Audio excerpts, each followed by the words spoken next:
नमस्कार साथियों, गौरव ज्ञान धारा में आप सभी का स्वागत है। हमेशा मैं अपने हर सेशन में बहुत गर्मजोशी के साथ में एक स्माइल के साथ आप लोगों का स्वागत करता हूं, लेकिन आज सिचुएशन ही नहीं है वो।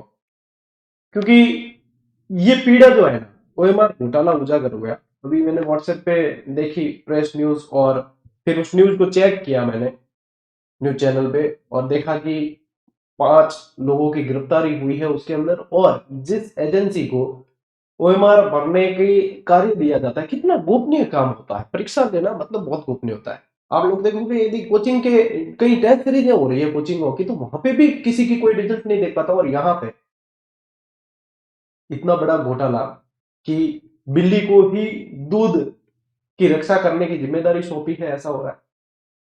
यदि बेरोजगारों की मनोस्थिति देखें ना, कोई भी पैसे वाला व्यक्ति इतनी तकलीफें देखकर तैयारी नहीं करता। प्रतियोगी परीक्षा वह व्यक्ति करता है जिसको कोई रास्ता नजर नहीं आ रहा, प्रतियोगी परीक्षा की तैयारी करता है और सोचता है कि मैं मेहनत कर लूंगा, मेहनत दम लगा के कर लूंगा, मेहनत करने के बाद में मुझे उसका परिणाम मिल जाएगा, नतीजा मिल जाएगा, और मैं चयनित हो जाऊंगा, तो मेरी 7 पुश्तें जो है वो सफल हो जाएगी, सुखी हो जाएगी। 7 पुश्तें छोड़ो, आने वाली पीढ़ी तो सुखी होगी। इस उद्देश्य के साथ दिन रात अपने आप को झोंक के रखता है। यदि उसके पास में पर्याप्त संसाधन होते, पैसे होते, तो वो तैयारी क्यों करता? वो आराम से मजे करता, व्यापार चलाता, कहीं दुकानें खोलता बढ़िया, या अपनी फ्रेंचाइजी चला रहा होता। लेकिन एक बेरोजगार व्यक्ति जो है सबसे पीड़ा देखता है, तब जाकर तैयारी करता है। और ये दंश, ये यदि आप देखोगे ओएमआर घोटाला, अभी जो है ये आप देखोगे, यहाँ पे देखो, ये प्रेस नोट अभी मैंने पढ़ा, तो मतलब दिमाग काम नहीं करता है। क्योंकि विद्यार्थियों के साथ में हमारा इतना ज्यादा अटैचमेंट होता है। क्यों? विद्यार्थियों के लिए हम 4 साल से निःशुल्क क्लासें चला रहे हैं। किस लिए? ताकि विद्यार्थी जो सक्षम नहीं हो पढ़ लें और अपने सपनों को साकार कर लें, नौकरी लग जाए। हजारों चयनित हुए, लेकिन अब देखने में आता है कि कट ऑफ बहुत ज्यादा हाई जाने लगी। कहीं ना कहीं ऐसे किस्से जब उजागर आते होते हैं, तो फिर विद्यार्थी अंदर से हिल जाते हैं कि आखिर क्या किया जाए। कर्मचारी चयन बोर्ड के यहाँ पे यदि आप देखोगे, ये देखो, तत्कालीन तत्कालीन उप निदेशक क्या लिखा है यहाँ पे? कौन शामिल है? तत्कालीन उप निदेशक सिस्टम एनालिस्ट, राजस्थान कर्मचारी चयन बोर्ड है। प्रवीण गंगवार, प्रोग्रामर, राजस्थान कर्मचारी चयन बोर्ड। मतलब जिस आयोग को परीक्षा करवाने की जिम्मेदारी दी गई है, वही इसमें घोटाले कर देगा, तो मतलब पारदर्शिता, विश्वसनीयता क्या रह जाएगी चीज की? यहाँ पे तो या तो स्पष्ट कर देना चाहिए विद्यार्थियों के लिए कि आप लोगों को तैयारी करनी है या नहीं करनी। सीधा सट बता दिया जाए तो बेरोजगार इतनी तकलीफ और तो नहीं देखे।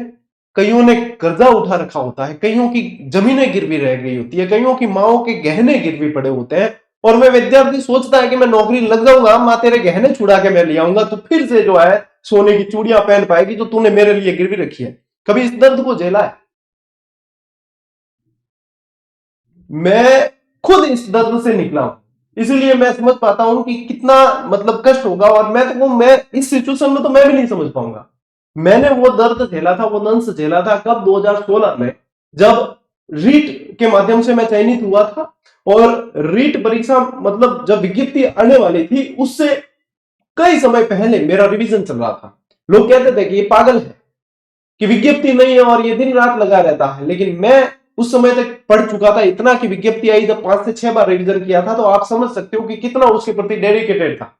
जब विज्ञप्ति आई तो एसएसटी की सीटें ही नहीं आती है, हिंदी की 100 सीट आती है, वो भी सिर्फ बाड़मेर से। उस समय के कोई विद्यार्थी होंगे तो उनको याद होगा, वो भी बाड़मेर से। लेकिन हिम्मत नहीं आ रही, दिन रात एक करके फिर भी तैयारी की और बहुत अच्छी रैंक से उसमें मतलब रीट के अंदर बहुत बढ़िया क्वालिफिकेशन के साथ में बहुत अच्छे नंबरों से पास हो गए। हुआ क्या कि 70-30 का रेशियो किया गया, 70-30 का रेशियो किया गया, और उसके अंदर कई लोगों ने कॉलेजों की फर्जी डिग्रियां लगा दी कि कॉलेज के बीए के 30% छूट रहे थे, हम ठहरे 50% वाले। दिखती बात है कि टॉपर होते हुए भी पिछड़ना था, और जब फाइनल लिस्ट आती है तो अपना नंबर ही नहीं उसके अंदर। उस समय जो धक्का लगा था, मैं मतलब उस समय के दिन को आज भी याद करता हूं तो भावुक हो जाता हूं कि मैं फूट फूट के रोया था। मेरी जिंदगी में ऐसा मैं कभी नहीं रोया होगा जो उस दिन रोया था। आज आप देखते हो ना, मैं निःशुल्क क्लास के ऊपर बैच चला रहा हूँ, पेड क्लासेस जारी नहीं की। उसके पीछे कई सारी चीजें जुड़ी है, लोगों को नहीं पता। लोगों को नहीं पता, लोग ये कहेंगे थर्ड ग्रेड है, सेकंड ग्रेड भी नहीं बना, फर्स्ट ग्रेड भी नहीं बना। उसके पीछे उद्देश्य क्या है, वो लोग नहीं जानते, क्योंकि बेरोजगारी का दंश पीड़ा जो है वो झेली है।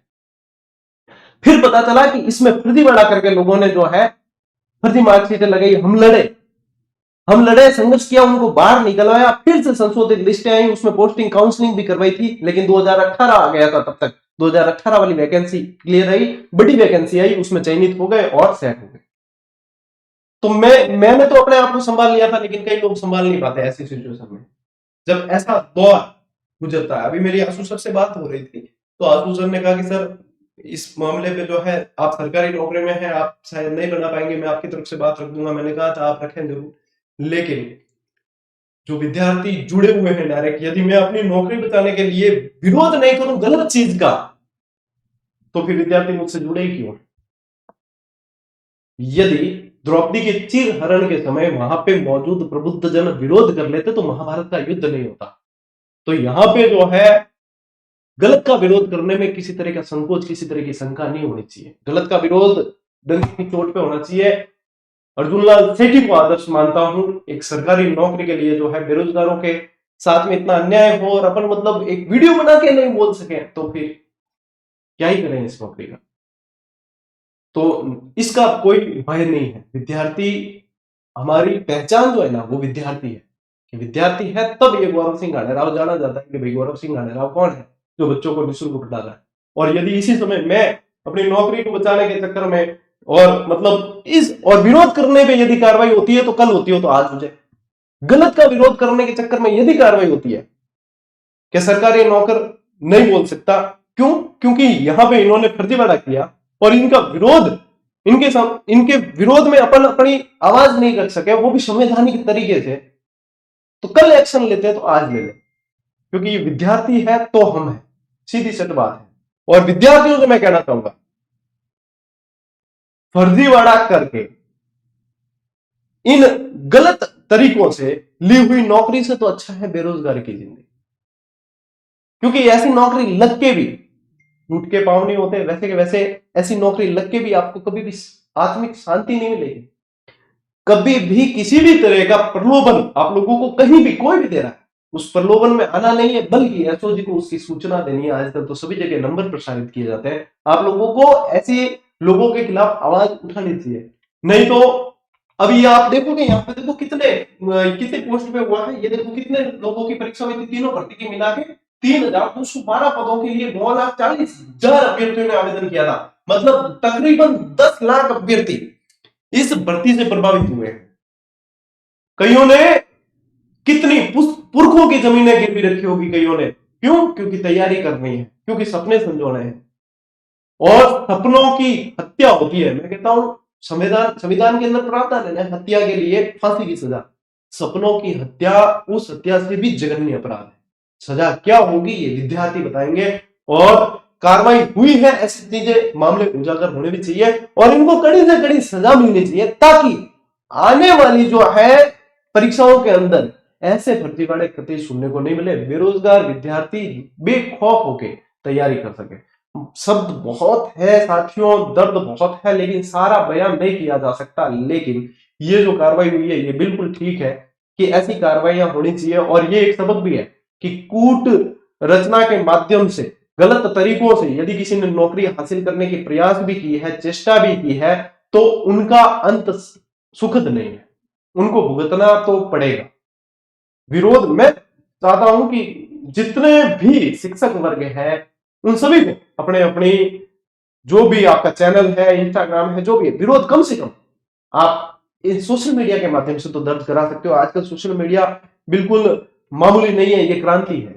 कम से कम आप लोग सभी जो है सोशल मीडिया के माध्यम से विरोध दर्ज करा सकते हो। स्टूडेंट्स को मोरली सपोर्ट मिलता है इससे, और स्टूडेंट को कहूंगा आप लोगों को घबराना नहीं है। देखो इनको पकड़ा गया है तो और भी कोई फर्जीवाड़ा करेगा तो पकड़ा जाएगा, और मेहनत की हुई घूम फिर के परिणाम मिलता ही मिलता है। इस बात को ये याद रखना, आपने मेहनत की है तो परिणाम मिलेगा, और जिन्होंने फर्जीवाड़ा किया है उनको भी परिणाम भुगतना पड़ेगा।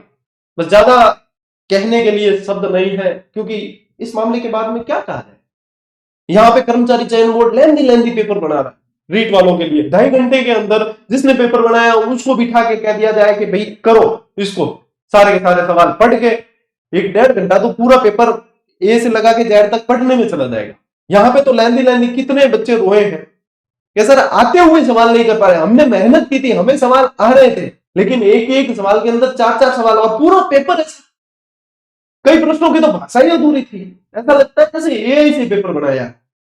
मतलब पेपर बनाने के भी कोई मानक होते हैं। हाँ, मानते हैं कि आरपीएससी से कंपटीशन कर रहा है कर्मचारी चयन बोर्ड, लेकिन कुछ तो मानक ध्यान में रखे गए होते। विद्यार्थियों से पूछा जाए, मैं तो कहूं ये दर्द हम भी नहीं समझ सकते, जिन्होंने परीक्षा दी है, जिन्होंने तैयारी की है, उन विद्यार्थियों से पूछा जाए, वही बताएंगे कि इनकी इसके अंदर कितनी पीड़ा होती है। ज्यादा तो मैं क्या ही कहूं आप लोगों को। बाकी ये जरूर कहूंगा कि विरोध जो है सभी को दर्ज करना ही चाहिए।